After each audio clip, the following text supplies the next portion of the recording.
There's always an element of danger and risk that comes with nature. Checker 69911, where's your emergency? We have a fire. We've got haze and smoke up here at our property. It was black, it was red.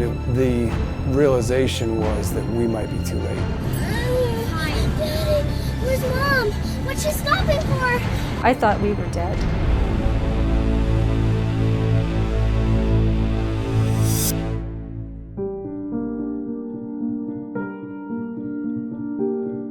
My name is Gulick and I'm an aerospace engineer. I live here in Littleton with my wife and my 3 children. My wife and I went to Ohio State, met there, and then we moved to New York City. We decided in '97 to leave New York. We didn't want to raise our kids there. We wanted them to have a little more of a, mountain experience with tree houses and zip lines. There's always an element of danger and risk that comes with nature, and we were aware of what those risks were. Forest fires are a part of life out here. It's a part of the ecosystem. Upon moving here, we realized that control burns were something that were conducted. It's very difficult to find information about the controlled burns. I smelled smoke one afternoon and called 911 and learned that there was a control burn happening south and west of us. There is a bit of relief. There's a crew already on scene because they lit it. So I, just went back to work. We went back to our normal routine. The kids were home from school. I was sitting here at my desk and I began to smell some smoke. We had some really strong gusts happening. Hey, that is very ominous looking out there. I called 911. Checker 69911, where's your emergency? We have a fire. We've got haze and smoke up here at our property. I've been smelling it for half an hour and I already called you guys and they said there was nothing, so. Okay, we have a fire that's down on Lower Foxton Road. It wasn't a prescribed burn, was it? It was, but it's now not prescribed any farther. And I said, that's crazy. Who would be doing a controlled burn? Because at that point we were having those 70-mile-an-hour gusts that they told us we were going to have. Despite multiple calls to 911, they simply told her to stop calling, that this was a prescribed burn and that she shouldn't be concerned. There's no evacuations or anything at this time. When I can see fire and when I can see smoke, that's time for me to be prepared. She was packing bags and just being ready. Still going online and still trying to find, any information, watching the news, but it really wasn't even a story at that time. Something was wrong because none of our emergency people were communicating to us. The fact that they either were unable or unwilling to give us information really unnerved me.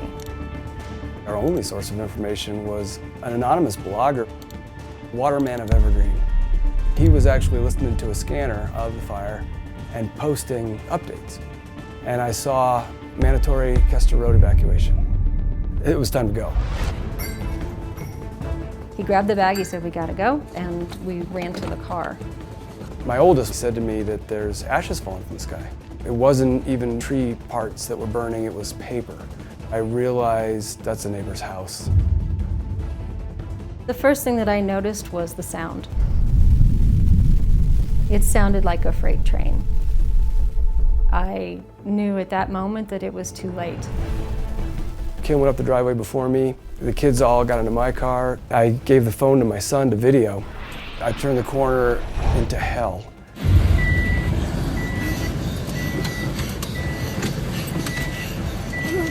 Daddy. We'll make it. We're gonna be fine. Hi, Daddy.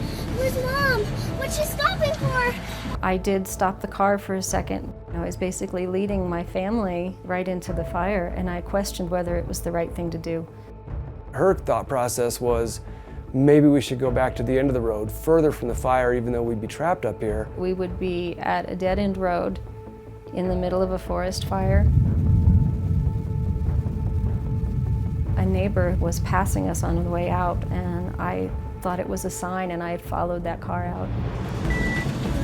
Yeah, it's down there. It's down there now. We went from black to really red spark flames. There were flames on both sides of the car. A car needs oxygen to breathe. What if the engine, were to stall out? You couldn't have gotten out of the car where we were and lived. I remember just acknowledging that we were leaving it all. It was not going to be the same. She was not f***ing kidding. Jesus Christ. It was just pedal to the floor as fast as you can and just get out. Whoa. I can really feel it.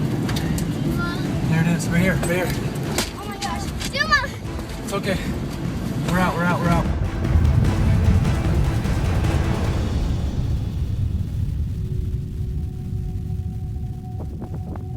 We ended up another mile or so getting out. We got through and we were on the other side, and to look back, just the billowing black smoke, so close. But then moments later, some of the hottest fire hit that part of the road. I think the hardest thing was probably hugging my kids when we got out. Like, we'd made it and the joy should have been there, and I just was so sad. They were so destroyed.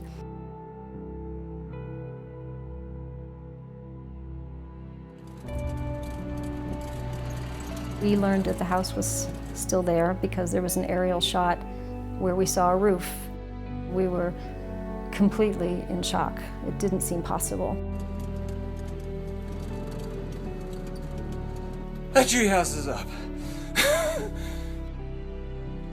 Waterman of Evergreen. We never have found him. It was just a miracle that somebody would actually think to do that and be able to get that information to us. What would you say to Waterman of Evergreen if you... I would say, Waterman of Evergreen, you saved our lives. That posting, had we come out much later, we just don't know what would have happened, so ever grateful.